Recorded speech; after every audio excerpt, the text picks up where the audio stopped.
Simple है कि इस एपिसोड में आप सबका स्वागत है। आज का जो टॉपिक है वो मेरा फेवरेट, और हर बार जब भी आपके समक्ष होता हूं एक चीज की विनती करता हूं, और आज भी करूंगा कि और कुछ हो ना हो, अपने लिए एक हेल्थ इंश्योरेंस की पॉलिसी जरूर ले लीजिए।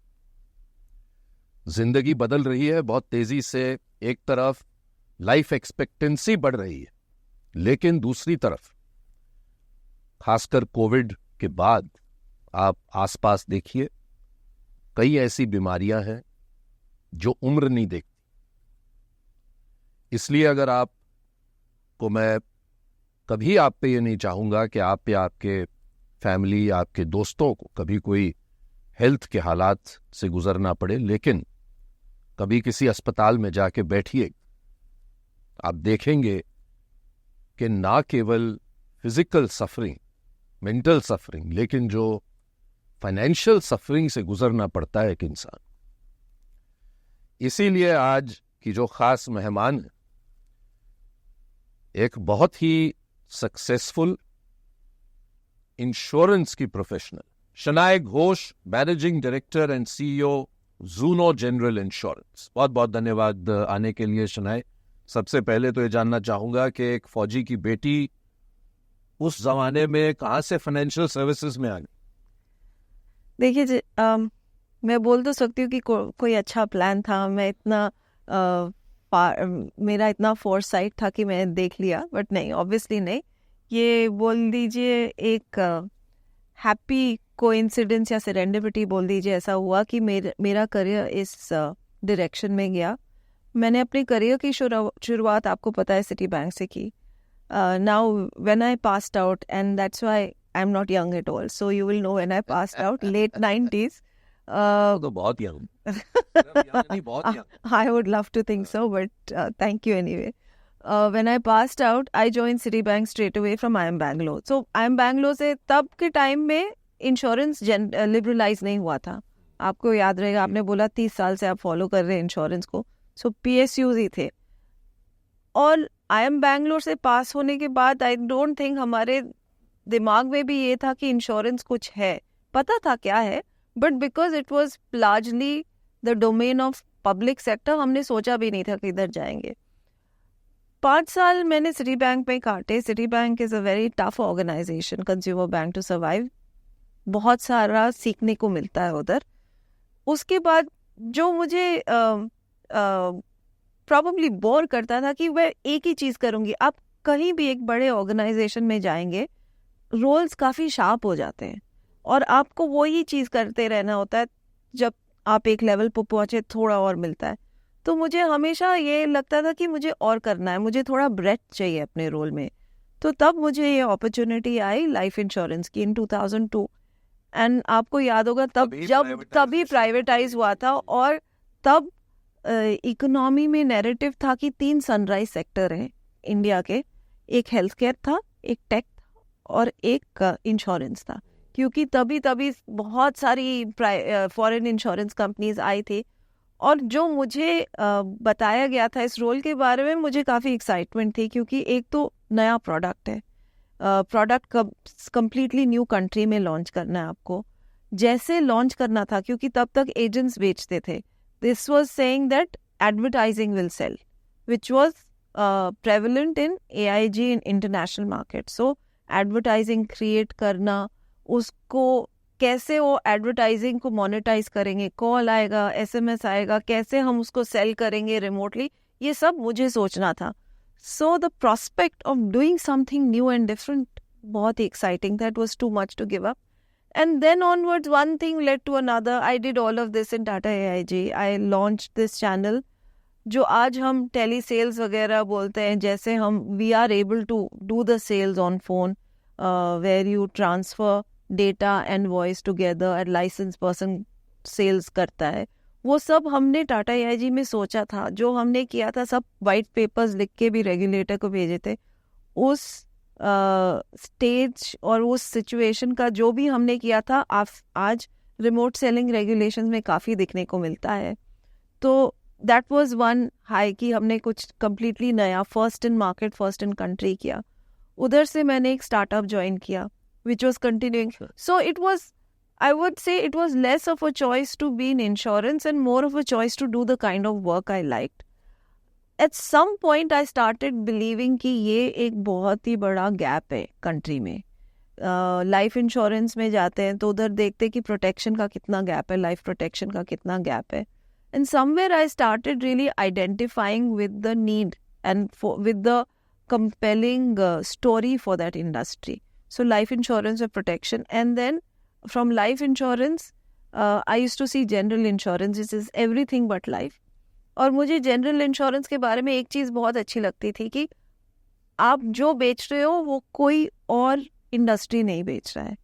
लाइफ के साथ हमारी चैलेंज ये थी कि प्रोटेक्शन तो लाइफ ही बेचता है, लेकिन जो सेविंग्स का एलिमेंट है जिसकी वजह से ज़्यादातर लोग खरीदते हैं, टैक्स सेविंग ज़्यादातर लोग खरीदते, वो काफ़ी अदर इंडस्ट्रीज, म्यूचुअल फंड बोल ले, बैंक्स बोल ले, काफ़ी इंडस्ट्रीज के साथ you are competing for the same share of wallet. Now in general insurance मुझे लगता था कि जो प्रोडक्ट है what you see is what you get. आप कार इंश्योरेंस के लिए ही खरीदते हैं, हेल्थ इंश्योरेंस के लिए ही खरीदते हैं. और मुझे लगता था कि बहुत कोर ज़रूरत है जिसको ये पूरा करता है. So the diversity of the industry and the fact that we were touching the customer during their life time. जो क्लेम्स जो हम बोलते हैं, जो कि हमारा प्रोडक्ट है, वो कस्टमर को एक्सपीरियंस करने को मिलता है उनके लाइफ टाइम में. मुझे वो बहुत एक्साइटिंग लगा. एंड मुझे लगा कि as a new company we could come and change a lot of perceptions around insurance. जो आपका टॉपिक है आज सिंपल है, बहुत मुश्किल है. मुझे तो ना तो प्रोडक्ट के बारे में जानना है, ना मुझे प्रोसेस के बारे में, बस बहुत मुश्किल है, कोई और देख लो इसको. That is insurance. Second, claims लेना बहुत मुश्किल है. ओके, कितने सारे सवाल पूछेंगे, कितने सारे क्वेश्चन पूछेंगे, ऐसा मुझे बिहेव फील कराएंगे कि मैं पैसे चोरी कर रही हूँ. So all these perceptions we wanted to break. And मुझे लगा कि एक नई कंपनी आके ये perception break, because you always see whenever you want to change the perception about a decades old industry, जो incumbent है उसको बहुत मुश्किल होता है perception change करना. But if that message is coming from someone new saying I'm coming into this industry new, मैंने भी बाहर से ये इंडस्ट्री देखी, मुझे लगता है ये सब चेंज है, हम चेंज करेंगे, credibility of that message is higher than one incumbent insurer saying मैं 50 या 20 साल से ऐसा कर रहा हूँ, मैं अभी चेंज करूँगा. So I felt we had a new comer opportunity. And second, throughout my career मुझे लगा कि tech has a huge role to play in how businesses function efficiently, how they innovate, how they service customers. And with every role, that role of tech in my job has been increasing. And here it was the convergence, they said holy trinity, everything merged. It was a huge opportunity in a great industry. The shareholder had had the same vision as I, and tech was at the center. So this excited. So I guess the short answer to जो आप पूछ रहे कि मैं insurance में कैसे stick on कर गई, I think the short answer is जो रोल्स आते गए वो मुझे बहुत एक्साइट करने लगे. और जैसे जैसे रोल्स आते गए मुझे इंश्योरेंस इंडस्ट्री का नेसेसिटी भी समझ में आ गया. And the fact that people today aren't insured enough, and it is something that is just going to grow. It is not going away. It's not faddish कि अभी है कल नहीं है. The need for this in a growing economy is always there. So that is what kept me in insurance. कहते हैं आजकल की जो जनरेशन है बहुत ही मोबाइल जनरेशन, कि एक जगह नहीं टिकती, घूमने के लिए, मतलब शिफ्ट करने के लिए, चेंज अडॉप्ट करने के लिए बहुत तेज़ी से चेंज कर जाती. लेकिन एक फौजी किड भी तो वही करता है. आप भी तो मतलब मोबिलिटी तो आपने भी बहुत देखी. बिल्कुल. और क्या आप मानती हैं कि ये इनेबल इसने किया आपको कि चेंज को एक्सेप्ट करें? क्योंकि शायद हर फौजी बच्चे में यही खासियत होती है कि आप 1-2 साल में एक जगह से दूसरे जगह शिफ्ट हो जाते हैं. तो ये जो चेंज है, क्या ये वहाँ से आता है आपकी अपब्रिंगिंग से? Yes, completely. Because as a army kid आपको हर 2-3 साल मूव करना पड़ता है. मुझे याद है कि at one point of time हम 2-3 साल के बाद बोर हो जाते थे एक जगह में कि अरे मूवी नहीं कर रही, क्या है कैसी जगह. सो it became a part of our DNA to go to a new place, make new friends, not just survive but thrive. We had to find our own way of coming up. Parents weren't, इतना time नहीं था कि देखो school में friends बनाए कि नहीं. आजकल के पेरेंट्स की तरह नहीं, स्कूल में फ्रेंड्स बनाए कि नहीं, टीचर क्या बोल रहा है, ये सब नहीं. देखो you are grown up enough, अपने fend for yourself. So I think this upbringing makes you a fighter. And that you will find in army kids no matter what field they choose. आप जिस भी field में जाएंगे, अगर आप army kids देखेंगे, उनमें आपको एक स्पार्क बोलने की, एक एम्बिशियस स्ट्रीक, एक कंपेटिटिव स्पिरिट, एक रेजिलियंस दिखेगा. और ये सब क्वालिटीज आज की दुनिया में बहुत ज़रूरी है. एंड मुझे ये क्वालिटीज़ ने पर्सनली एंड प्रोफेशनली हेल्प किया है. एग्जाम्पल दूंगी तो मैंने अपना 12th तेजपुर से किया था, कि ये नाम किसी को पता भी नहीं होगा आज की, I don't even know. Assam का एक छोटा शहर है. एंड मैंने उधर से सेंट स्टीफेंस दिल्ली में एडमिशन लिया मैथ्स ऑनर्स में. Now everyone knows St Stephen's is a very prestigious college. मुझे नहीं पता था, मुझे लगता था कि अच्छा दिल्ली में पापा की पोस्टिंग हुई है, कौन सा अच्छा कॉलेज है, लेट्स गो देयर. मुझे ये भी नहीं पता था कितना बड़ा. उधर गए, ग्रुप डिस्कशन किया, इंटरव्यू दिया, एडमिशन हो गया. एडमिशन होने के बाद पता चला कि it's such, because the mindset was कि अच्छा ये अच्छा कॉलेज है, इधर का बेस्ट कॉलेज है, तो मुझे तो ट्राई करना है, let me give it my all, let me try, I have to get it done. So that spirit and that mindset has stayed with me throughout. So this is one. So coming from a nondescript place to getting into a college, doing well there, getting into... So every step has been a sort of race. And rat race or whatever you want to call it. But I think army upbringing से आपको ये qualities मिलती है. आपको एक survivor spirit मिलता है, एक रेजिलियंस मिलता है, आगे बढ़ने की इच्छा मिलती है, और आगे बढ़ने का करेज भी मिलता है. एंड आई थिंक ये सब क्वालिटीज़ किसी भी प्रोफेशन में, लाइफ में या प्रोफेशन में बहुत यूज़फुल है. तो मेरे लिए what ever I have done so far in my life, in my career, I completely give credit to my army upbringing and my parents. अब बहुत मीडिया शाय, क्या कारण है? मैं मीडिया शाय तो नहीं हूँ, बट मुझे स्पॉटलाइट अच्छा नहीं लगता. तो काम नहीं, मैं बहुत एंजॉय करती हूँ काम. नहीं करते, मैं कह रहा हूँ विद इन काम, कि काम करे, बात ना करे. नहीं, बात अगर कोई करना चाहे तो मैं कर लेती हूँ, लेकिन खुद से जाके इतना प्रोएक्टिवली बात नहीं करती हूँ. That's probably my personality, and even I'm not too much on social media. बिल्कुल. So मैं LinkedIn में है, लोग बहुत सारे इनवाइट्स भेजते, मैं कभी कभी एक्सेप्ट करती हूँ. I'm not even personal social media, Insta वगैरह में मेरा अकाउंट भी किसी और ने खोला था. So I'm a bit of a reserved person. So that personality probably comes in, but that's my personality. But in work you will not see that. बिल्कुल. आप इतने इनोवेशंस लाए जा रही हैं, उन पे भी थोड़ी बात करते.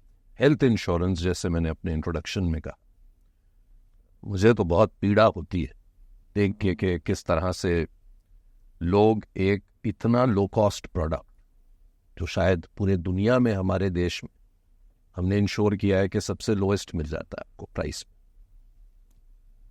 और उसे इग्नोर कर देते हैं. ये बदल रहा है क्या कोविड के बाद?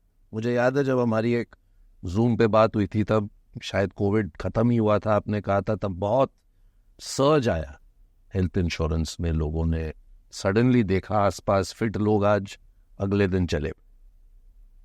तो क्या ये बदल रहा है आपको लगता? थोड़ा बदला है, लेकिन जितना बदलने की उम्मीद थी उतना नहीं बदला है मेरे ख्याल से. क्योंकि इंडिया में जो लोग हैं ना, वो बुरे टाइम्स के बारे में सोचना ही नहीं चाहते. आई गेस इतनी हमको रोटी कपड़ा मकान की इतनी फाइट है that we want to entertain ourselves with escapist thing. We don't want to think. So मेरे ख्याल से जो मेरा मानना है कि एक तो कोई भी ये नहीं बोलेगा कि हेल्थ इंश्योरेंस इम्पोर्टेंट नहीं है. सबको लगता है कि हाँ अच्छा है, करना चाहिए, लेकिन अभी करना चाहिए सबको नहीं लगता. वो अर्जेंसी जो है वो नहीं है, विच इज़ वाई जो इंटेंट है वो परचेज में नहीं बदलती.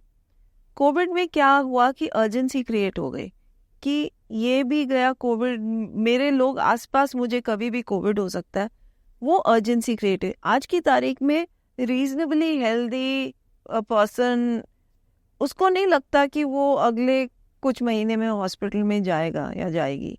तो इसीलिए वो अर्जेंसी नहीं है. कोविड के टाइम में अर्जेंसी बहुत बिल्डअप हो गई थी and you know public memory short, people भूल गए. अभी कोविड के बारे में तो पीपल, कितने लोग हाथ धोते हैं, कितने लोग सैनिटाइज करते हैं. Same thing is happened here, that they think it's important, but that procrastination, that delaying of the purchase decision has started happening. Second, I believe that India, the narrative, आप जो भी पैसे के बारे में बात करें, सारा बहुत पूरा बात सेविंग्स के बारे में होता है. सेविंग्स एंड इन्वेस्टमेंट, मैं अभी इतना डालूंगा मुझे इतना पैसा मिलेगा. That is the narrative that captures public imagination. अगर आप बोले कि आप ये पैसा डालो और आपको कुछ हो गया तो ये आपको इतना, मतलब अप टू 10 lakhs आपको मेडिकल इंश्योरेंस मिलेगा, लेकिन अगर नहीं हुआ तो पैसे वापस मिल जाएंगे. That is a narrative which is still not very palatable. बढ़ रहा है, धीरे धीरे बढ़ रहा है. I would say that the translation into action has not yet happened to the extent we wanted, लेकिन माइंडसेट में थोड़ा बदलाव, अवेयरनेस में थोड़ा बदलाव डेफिनेटली हुआ है. आजकल at least in the top 30-40 cities health insurance के बारे में जानकारी सभी को होगी. डिटेल में नहीं पता होगा, लेकिन पता होगा कि हेल्थ इंश्योरेंस बीमा क्या करती है. आप हॉस्पिटल में जाएंगे, आपको हॉस्पिटल के खर्चे देंगे. And the third thing I feel, ये मेरा मानना है, इंडस्ट्री में हम बहुत अच्छा काम कर रहे हैं. बहुत सब CEO से हम बात करते हैं, सब लोग हम यही चाहते हैं कि हेल्थ इंश्योरेंस बढ़े, लोगों को क्लेम मिले. लेकिन इस दौड़ में हम ये भूल जा रहे हैं कि मेन प्रॉब्लम क्या है. मेरे ख्याल से मेन प्रॉब्लम है कि लोगों को हेल्थ इंश्योरेंस समझ में नहीं आती. कि ये मुझे समझ में नहीं आती का मतलब ये नहीं कि उनको पता नहीं है क्या है, बट उनको ये नहीं पता है कि मैं अगर हॉस्पिटल जाऊं तो मुझे क्लेम मिलेगा, कितना क्लेम मिलेगा, क्या डॉक्यूमेंट्स मांग लेंगे. तो ये पूरा एक थोड़ा नेब्यूलस है लोगों के लिए. एंड अनफॉर्चुनेटली काफ़ी लोगों के थोड़े बुरे एक्सपीरियंस भी हुए. वो बुरे एक्सपीरियंस सबके डिसीजंस को इन्फॉर्म करते रहते हैं. सो हम लोग इंडस्ट्री में बहुत चाह रहे हैं कि ये चेंज करें, इसलिए वन कैशलेस हॉस्पिटल हम रेगुलेटर भी चाहते हैं. तो ये जो फोर्थ पार्ट है वो इंडस्ट्री काम कर रही है. The first 3 parts are behaviour change, जो कि धीरे धीरे आएगा. मैं नहीं बोलती, जैसे मैंने बोला, ये नहीं कि बदलाव बिल्कुल नहीं आया. अवेयरनेस, माइंडसेट में थोड़ा बदलाव आया, वो एक्शन में अभी उतना ट्रांसलेट नहीं कर रहा है, क्योंकि you have the same pool of money. That money they might divert to something else which they feel मुझे रिटर्न देगा अभी, क्योंकि मैं तो बीमार नहीं होने वाली हूँ. अगर बीमार हो गए तो थोड़ा सेविंग से निकाल लेंगे. कोई ऐसे नहीं सोचता कि कितना निकालना पड़ेगा आपको सेविंग से, because in their mind is 30, 40, 50,000, 1 lakh. Nobody thinks that something can cost 4-5 lakhs. And if you go to the hospital, if you have the unfortunate chance of going to the hospital, आपको पता चलेगा कि hospital में क्या expenses है. And then you will realize, I have several instances in my career where people come to me saying, अरे मेरा अभी ना, मैं तो अभी तक मैंने हेल्थ इंश्योरेंस नहीं लिया था, मुझे एक हार्ट अटैक हुआ, अभी मैं सोच रहा हूँ. Too late. आपको मिले मुश्किल, अभी तो मिलेगा क्योंकि अभी रेगुलेटर ने बोला है no matter what your condition. लेकिन आप देखिए, इंडिया में health insurance is such a good product. If you buy it then no one can refuse to renew it. अगर आपने सोचो कि 30 या 35 के साल में हेल्थ इंश्योरेंस ले लिया, फिर उसके बाद आपको कैंसर हो, कुछ भी हो, आपका इंश्योरेंस गारंटीड है, मतलब आप उनको रिन्यू ही करना पड़ेगा. Second, they can't load your premium because you have cancer. You will have a worse premium than someone else who didn't have. We can't do that. Regulations don't allow us to do that. The regulations have created a very, very good environment for customers and policy holders.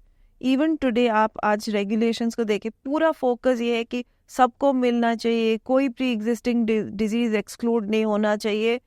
You have to give insurance for all ages, all geographies, all conditions. You have to ensure that आपका approval 1 घंटे में रहे, 3 घंटे में रहे. All of these are enabling. So मेरे ख्याल से this movement will take time, but it's definitely going in the right direction, both from the industry and the regulator. Customers का जो माइंड बदलना है वो थोड़ा लॉन्गर टर्म ऑब्जेक्टिव है. बदलेगा शनाई, वो बदलेगा. मुझे जहाँ तक मैंने देखा है कि आजकल, मैं शहरों की बात नहीं कर रहा, लेकिन जो छोटे शहरों से लोग आते हैं आज की डेट में, एस्पिरेशनल इंडिया जिसे हम कहते हैं, वहाँ पर हेल्थ भी एक बहुत इम्पोर्टेंट पार्ट है. आज लोग चाहते हैं कि चाहे मैं उतना शायद ना कमाती हूँ या कमाता हूँ, लेकिन मैं अपने बच्चों को या ज़रूर अच्छी मेडिकल ट्रीटमेंट.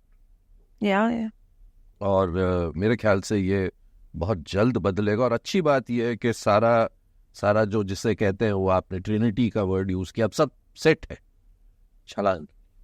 बिल्कुल बिल्कुल. अगर आप लेकिन ये बताइए जो सेटलमेंट, क्योंकि ये जो आपने कहा जो ये बुरा नाम पड़ा ना इंडस्ट्री को, ये 25-30 साल पहले पर, जब एक इंसान को जब प्रॉब्लम होती थी, वो खर्चा करते थे, तब कैशलेस नहीं होता था, फिर जाते थे क्लेम में कुछ ना कुछ अड़चने आती. लेकिन आजकल मैं पढ़ता हूँ कि 99%, 98% की क्लेम सेटलमेंट हो रही. तो उसमें भी बहुत बदलाव आया. बहुत बदलाव आया है. ये प्राइवेटाइजेशन का ही फायदा है, क्योंकि आज कस्टमर के पास चॉइसेस हैं. जब कंपटीशन होगा तब सर्विस लेवल्स में भी बदलाव आएगा.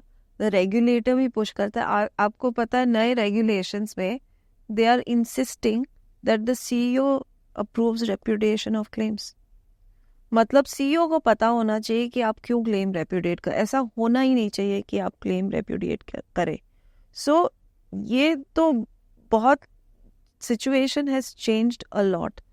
And yeah, I don't know, 25 years ago, maybe people did have a bad experience. I'm not saying कि आज की तारीख में bad experience नहीं है, but the redressal of that bad experience is also there. There is a lot, I think the press has also played its part here.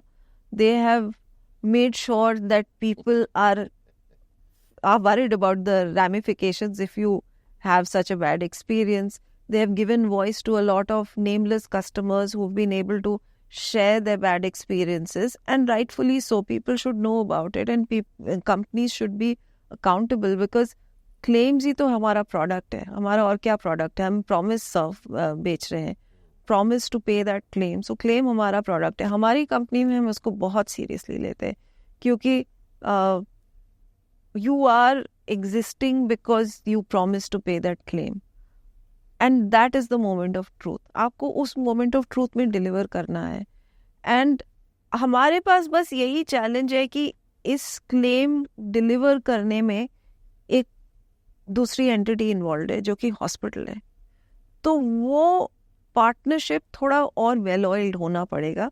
हम industry की तरफ से कोशिश कर रहे हैं. आपने सुना ही होगा कि एक one cashless network, where we said हम इस पे कम्पीट नहीं करेंगे कि आपके कितने नेटवर्क है, हमारे. हम पूरी इंडस्ट्री का एक नेटवर्क बनाएंगे, ताकि कस्टमर इन 30,000 में से कोई भी हॉस्पिटल में जाए, उनको कैशलेस मिलेगा.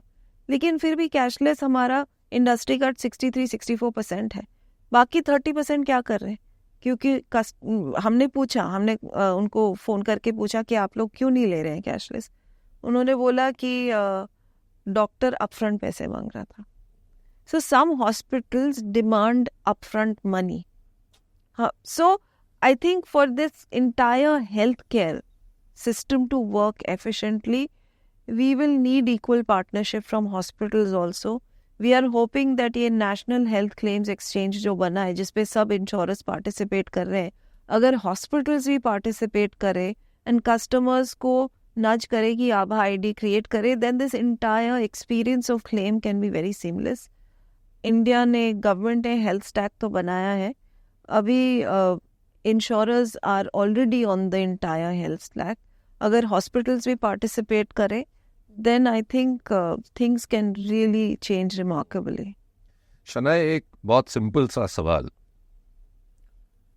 कोई यंग इंसान को अगर पहली अपनी हेल्थ इंश्योरेंस पॉलिसी लेनी है, क्योंकि आजकल कई तरह के टर्मिनोलॉजीज भी आने लग गई. नए नए प्रोडक्ट जब लॉन्च होते हैं तो उनमें इनोवेशन के नाम पर, जैसे इतना आप में, इसमें इतना डिडक्टिबल है, इसमें इतना है, इसमें इतना वो है, इसमें आपको पैसे वापस मिल जाएंगे, इसमें ये प्रीमियम वेवर हो जाएगा, ये हो जाएगा. तो सिंपल सी बात बताइए कि क्या देखना चाहिए एक शुरुआत की अपनी फर्स्ट पॉलिसी में? ऐसी क्या 3-4 चीजें हैं जो एक कस्टमर को देखनी चाहिए और लेनी चाहिए? आप पहले तो देखिए सब लिमिट्स. पहले इंश्योरेंस में देखिए सब लिमिट्स. सबसे बड़ी सब लिमिट आपको देखनी चाहिए रूम रेंट की सब limit. Why I am saying that is, room rent जब आप एक लिमिट देखते हैं, जैसे रूम रेंट का लिमिट सपोज उन्होंने बोला है कि आपका रूम रेंट का लिमिट 5,000 है, राइट? तो क्या होता है कि अगर आप 5,000 से ऊपर वाले रूम में जाएंगे, हॉस्पिटल में सब चार्जेस अकॉर्डिंगली इंक्रीज हो जाते हैं. तो बिकॉज आपकी एलिजिबिलिटी 5,000 की है, तो आपके बाकी सब चार्जेस की भी एलिजिबिलिटी 5,000 के हिसाब से कैलकुलेट करेंगे. If you go to a 10,000 rupee room, so the gap between everything between 5 and 10,000 becomes deducted. So it means that let's say that you had with the 5,000 room rent, आपका bill 1 lakh होता. With 10,000 room rent, say your bill has become 2 lakhs. Then that 1 lakh delta is not available under your plan.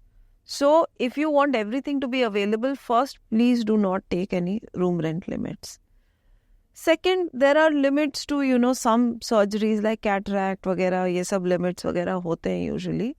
If you want a totally hassle-free unlimited plan, you can take an unlimited plan. Don't take any sub-limits. Of course, it comes at a cost. Okay, every convenience comes at a cost. Cost कम करने के लिए आप कोपे use कर सकते हैं. कोपे का मतलब है कि 5%, 10%, whatever copay. So we call it skin in the game.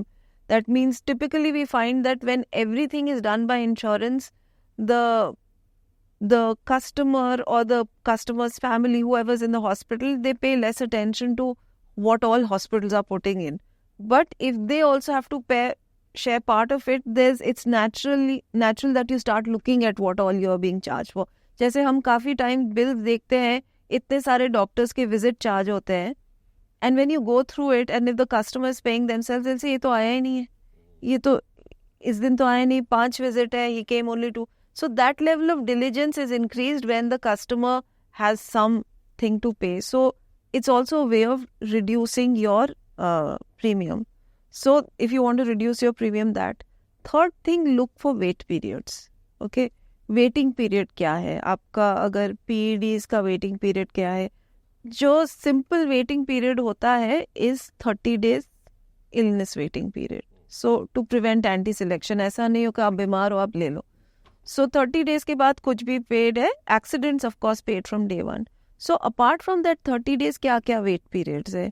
Pre existing like diabetes, lifestyle diseases का कुछ 3 month का, कुछ ज़्यादा बढ़ा चढ़ा के तो वेट पीरियड नहीं है. So you should look at that.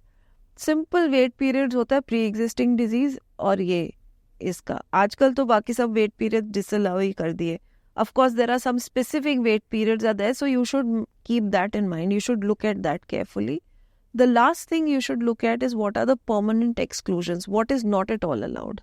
Okay, and that not at all allowed, you should look at it whether it's acceptable to you. And for young people who might be starting a family, you should look at the maternity wait period. Whether maternity, if it features somewhere on your horizon, then look at the maternity benefit and look at the wait period there. These 3-4 things you should look at. And a family floater होते हैं, ये helpful होते हैं? Yeah, family floater. कोई कर लीजिए. Yes, it is. But I would always say that उस family floater में अपने parents को मत include कीजिए, क्योंकि वो एज, वो उसका एज उस पर चला जाता है. उनके लिए अलग पॉलिसी लीजिए. इनफैक्ट मेरा मानना है कि आजकल if you have elderly parents, काफ़ी टाइम्स इंश्योरेंस मिलता नहीं है। तो अगर आप एक मिडिल क्लास या इवन अपर मिडिल क्लास के फैमिली के हैं वेयर यू कैन, आप थोड़ा अब्जॉर्ब कर सकते हैं अपने में, तो आप उनके लिए एक टॉपअप ले लीजिए। वेट पीरियड होगा फिर भी चलेगा, 1 साल 2 साल 3 साल का वेट पीरियड, बट 3 साल बाद, क्योंकि टॉपअप मीन्स दैट 5 लाख का अगर आपने टॉपअप के ऊपर लिया, दैट मीन्स अबव 5 लाख अगर आपका एक्सपेंस हुआ तो it will be paid. Typically parents के लिए हम लोग भी सोचते कि इतना अमाउंट चलो एक्सपेंस में चला गया, तो हम लोग भी अपना कैलकुलेशन करके रखते। बियॉन्ड दैट आपको ये सपोर्ट मिल जाएगा। So I would say parents, if you're a young person, then for parents, how would you think of buying it?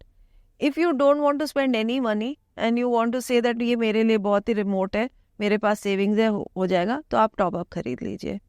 तो टॉपअप आप बोलेंगे कि मेरे पास अगर मेरा 1-2 lakh 3 lakh, depends on you, आपको जो भी लिमिट रखना हो, इतना खर्चा मैं खुद अगर आएगा मैं कर लूँगा, अगर इससे ज़्यादा आया तब problem, then you buy a top up, then that is very very cheap and affordable. I would also suggest to young people that buy a 3-year policy. Lock in your rates for 3 years. So आपको और economical मिलेगा। क्योंकि health insurance double digit में चलती है, ये लोग समझते नहीं हैं। लोग सोचते हैं 6% की इन्फ्लेशन है CPI, लेकिन हेल्थ इंश्योरेंस 15%। Yeah. तो आपके मुताबिक कितना कवर लेना चाहिए? क्योंकि एक और चीज़ जो कस्टमर नहीं समझते वो ये है कि जो देखा है, अगर आप किसी भी ऑनलाइन जगह में जाके थोड़ी सर्च करें, आप रियलाइज करेंगे कि 5 लाख की ले या 1 करोड़ की ले ज़्यादा फर्क नहीं है उसमें। तो कितना कवर लेना चाहिए आपके मुताबिक? मेरे ख्याल से मिनिमम 5 लाख होना चाहिए, मिनिमम। उसके बिलो तो आप ले ही ना। 5 लाख तो आयुष्मान भारत का भी लिमिट है। No, but you will be surprise how many people want below that. But 5 lakh अभी उससे बढ़ा दिया है हम लोग, उससे हायर पे करने की, इसलिए प्रीमियम्स बढ़े हैं। But I would say that between 5 to 10 lakhs you should take. मेरे ख्याल से एक बेस पॉलिसी होनी चाहिए आपकी 5 लाख या 7 लाख 10 लाख जो भी आप लेना चाहें, उसके ऊपर आप एक टॉपअप भी लें। That top up will give you additional coverage, because most of the bills are around 1 or 2 lakhs or 3 lakhs। जब ज़्यादा हो जाता है, कुछ ज़्यादा एक्सपेंस ऑफ स्पेसिफिक सर्जरी वगैरह होती है, then it goes into 5-10 lakhs, and it's very bad it goes beyond that. So for that, for exceptional cases, keep a top up. So have a combination of a base policy and a top up.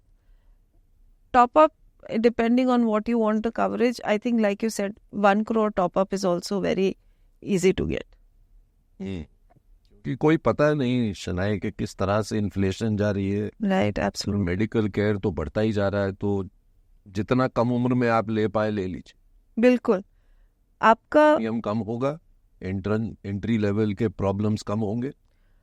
I would say early entry का फ़ायदा है कि आपको जब ज़रूरत पड़ेगी health insurance की later on in life, then everything will be payable. There will be no wait period, no sub limit तो अलग है प्रोडक्ट का, आप देख लें, बट कोई वेट पीरियड नहीं होगा। आज आप अभी जो नए रेगुलेशंस आए हैं वो बोलते हैं कि if a person has been insured for 5 years continuously, then you cannot refuse the claim for whatever reason. You can't say that PED disclose नहीं, कुछ भी नहीं बोल सकते। Fraud अगर prove हो, that's the only thing. Other than that, there's nothing that you can say. So that moratorium is only 5 years. It used to be 8 years. So the regulators also trying to make it more and more attractive with regulations and more customer friendly. The policies, the products, more and more customer friendly. So the advantage of getting in early is when you need it. Typically as you grow older, incidents, आपके health incidents increase करेंगे, right? That is data, that is experience. तो जब आपको ज़रूरत होगी, आपको ये health insurance पूरा हेल्प करेगा। अब आप 40 के एज में ही लोगे तो आपको 40 के बाद अगर 41 में ज़रूरत होगी that and you have say hypertension, then you may not get it.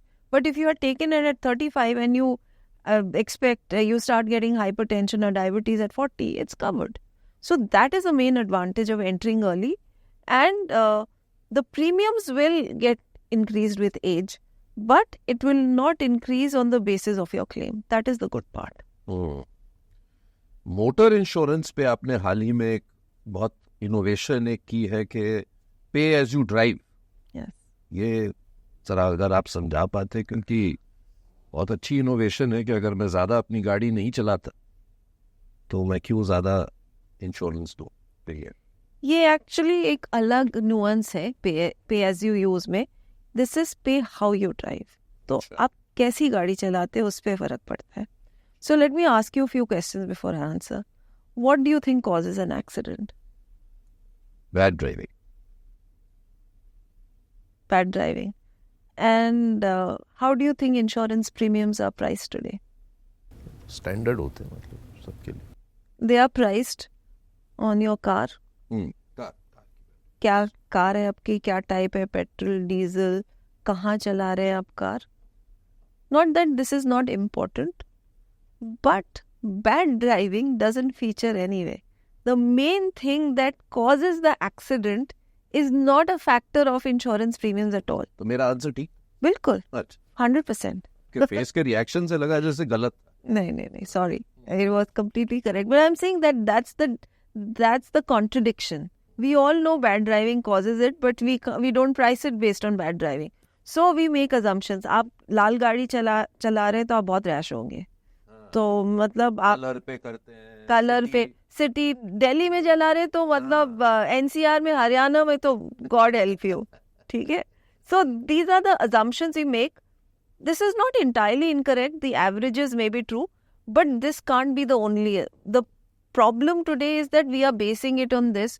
So a person driving in Bangalore is very good, gets the best premium. A person driving in the north will not get such a good premium, right? What we are saying that the main thing that defines the risk कि accident होगा कि नहीं, वो driving है जो कि हम capture नहीं कर रहे, और इसके बेसिस पे हमको प्राइस करना चाहिए. तो बड़ी प्रॉब्लम आई कि हम पता कैसे करें कि कैसे ड्राइव करता है. फिर हमने सोचा, स्टडी किया इंटरनेशनली कैसे ड्राइव करते हैं लोग. सो पता चला कि इंटरनेशनली टेलीमैटिक्स सोल्यूशन होता है. और टेलीमैटिक्स सोल्यूशन डिवाइस भी होता है, मोबाइल भी होता है. लार्जली इधर लोगों ने डिवाइस ही सोचा था. सो डिवाइस सोचने में लोगों ने सोचा कि डिवाइस है, बट कस्टमर डिवाइस लगाना नहीं चाहता गाड़ी में. Logistics of making sure device reaches, फिर उसने इंस्टॉल किया कि नहीं, ये बहुत फ्रिक्शन होता है जर्नी में जो बोलते हैं. तो हमने मोबाइल टेलीमैटिक्स का बहुत रिसर्च किया कि मोबाइल के बेसिस पे जो भी आपका स्मार्टफोन कैप्चर करता है sensors, can I estimate driving behaviour through that. And we discovered that the industry has progressed a lot, telematic solution industry. And there is a lot you can not only can you measure driving, you can measure whether you're driving your car in a manner that will maintain the car well, fuel efficiency, night time, बहुत कुछ measure कर सकते. So we said let's start with this. We integrated our app with a mobile telematic solution provider. So they use the data, smartphone sensor data, to give us factors like whether the person is sudden acceleration हो रहा है, या breaking हो रहा है, या harsh cornering हो रहा है, डिस्ट्रैक्टेड ड्राइविंग हो रहा है, मोबाइल देख रहा है. ये सब के फैक्टर्स दिए, and we started scoring every trip. And with this trip, therefore we said we'll create a product saying that if you drive and your score is good, then you will get up to a 30% discount. And we started out with existing customers saying that you buy this policy along with pay how you drive, then on renewal you can get up to a 30% discount. But we also did an open challenge, and we've also thrown that open challenge to people from time to time, saying that download the app, drive for 15 days, get your score, and we'll give you an upfront discount. So by this, we are trying to link driving to your premium. So we are giving control to a person over the premium, not just because of what car you drive or where you drive. We are personalizing a solution. And the interesting thing here is when we did research, हमको बहुत लोगों ने, हमने सोचा कि main thing people will say, अच्छा मैं अच्छा ड्राइव करूँगा तो मुझे लोअर प्रीमियम मिलेगा, which is an important value. But actually people said this is great, मतलब इससे मुझे सेफ ड्राइविंग करने का वो पुश मिलेगा या इंसेंटिव मिलेगा, और किसी और ने डाउनलोड किया तो मुझे पता चलेगा कि वो कितना अच्छा ड्राइवर है. So this is very good. It will encourage safe driving in India. That was an add-on benefit in our mind, but when we researched, we found especially the people who look at tech and maybe the younger population was very socially aware of the benefits of safe driving in India. तो आप पूरा ecosystem बदल सकते कोशिश तो है कि mindset बदले हैं। और आज किसी भी शहर में जाइए गाड़ी हिलती नहीं है और अधिकतर जो जैम्स भी हैं बैड ड्राइविंग के कारण, और जान भी बचेंगी। वो सब वो बहुत हर साल इम्पोर्टेंट है।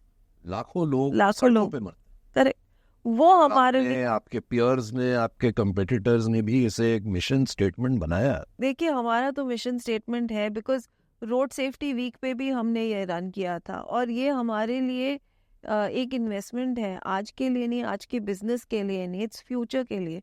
जैसे आप सोचे, अगर किसी ने ये डाउनलोड किया, उनका स्कोर अच्छा हुआ, तो एक्सीडेंट्स कम होंगे, उनकी जान बचेगी, लोगों की जान बचेगी, क्लेम्स कम होंगे, we will pass on that benefit to customers. और अगर ये वर्चुअस साइकिल बन गया तो generally people will drive safer and they will get the benefit of lower pricing. And people who don't drive safer, they will not get that benefit. So the people who are driving safe today are cross-subsidizing the people who are not. That cross-subsidy will not happen. So मुझे एक बार question भी पूछा गया कि what about the others जो safe नहीं drive करते? I said उनको वही price मिलेगा जो आज हम करते, जैसे हम compete कर रहे वही करेंगे. But this is not about saying कि मैं can I drive my premium down further? Premiums are already fairly cheap in the country. This is about saying that am I being fair and I'm giving the right price to the right consumer. That is what, if you're a good driver, if you're a safe driver, wherever you're driving, even if you're driving in Haryana or Delhi, you should get rewarded. आपको वो benefit मिलना चाहिए. Just because you're not in south of India or in Bombay shouldn't matter. So हमारी कोशिश वो है.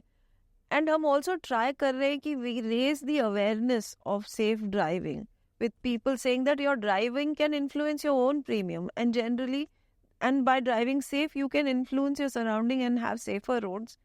We are also going to be coming out with an added product which will engage people during the journey, which will have leaderboards, we'll gamify it, give awards to people. So, a product that is commoditized and low engagement, हम उसको थोड़ा engagement high करना चाहते ताकि people take ownership and charge of their car insurance. ये interview जरूर चलाइएगा जिससे कि लोग समझे कि जरूरत और इम्पोर्टेंस क्या है इंश्योरेंस। एक आखिरी सवाल सुना, सिर्फ विमेन के लिए नहीं, लेकिन जो यंग लोग हैं उनके लिए भी आप एक रोल मॉडल, क्या एडवाइस होगी आपकी आज के यूथ के लिए? ये बहुत ही मुश्किल सवाल है एक्चुअली, क्योंकि मैं एडवाइस देने के मूड में कभी भी नहीं रहती हूँ। अपनी जिंदगी के जिस पे आप चली हैं, आई थिंक मेरी मैं तो बहुत डर गया कि मैथ ऑनर्स वही स्टीफन्स, मेरे ख्याल से हमारी जनरेशन में तो 99% लोग मैथ में ही फेल हो जाते थे, और अब तो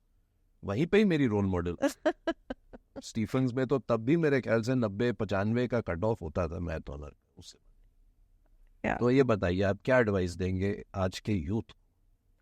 जो मैंने अपनी एक्सपीरियंस से सीखा है, एक तो है कि बहुत बेसिक लगता है, लेकिन टाइम मैनेजमेंट एंड डिसिप्लिन का बहुत इम्पोर्टेंस है लाइफ में. If you have these two good habits, then a lot of things can become easier for you. You can accomplish a lot more. Second thing I believe personally is that there's no shortcut in the long term. There are no shortcuts. There is no shortcut to hard work. You may be very talented. Luck alone will not get you everywhere. You have to work hard. Luck also comes great, but hard work is necessary. Third thing is, I have always believed that attitudes matter more than skill. So, look at yourself from that perspective. Skills can be acquired, attitudes are tougher. So, build yourself for that attitude. And, these And health, fitness. Yeah, वो तो now I think the generation of today is very health conscious, very environmentally conscious, very socially conscious. So they anyway have a head start there. I would say that the generation today is far more socially responsible. I think their problems are different. I would like to think that our generation has solved some of their problems because they are inheriting कई create की. तो उनको जैसे बोलते हैं ना, हम third world, second world, first world problems है. हमारी पहले थर्ड वर्ल्ड प्रॉब्लम्स होती थी इंडिया में, वो अभी थोड़े ऊपर आके people have started worrying about the environment and society, and which is a very good direction. So I would say it's a socially conscious, but I would say these three things I think have stood the test of time for me. Thank you very much for coming, Shania. I wish you all the best. और आप so थोड़ा और बात करें क्योंकि इस देश को आप जैसे लीडर्स जितना बात करेंगी, सिखाएंगी अपने एक्सपीरियंस से, उतना फायदा हो. तो उम्मीद करता हूँ कि 6 महीने बाद फिर हम बैठेंगे. बिल्कुल बिल्कुल. Thank you. Thank you so much.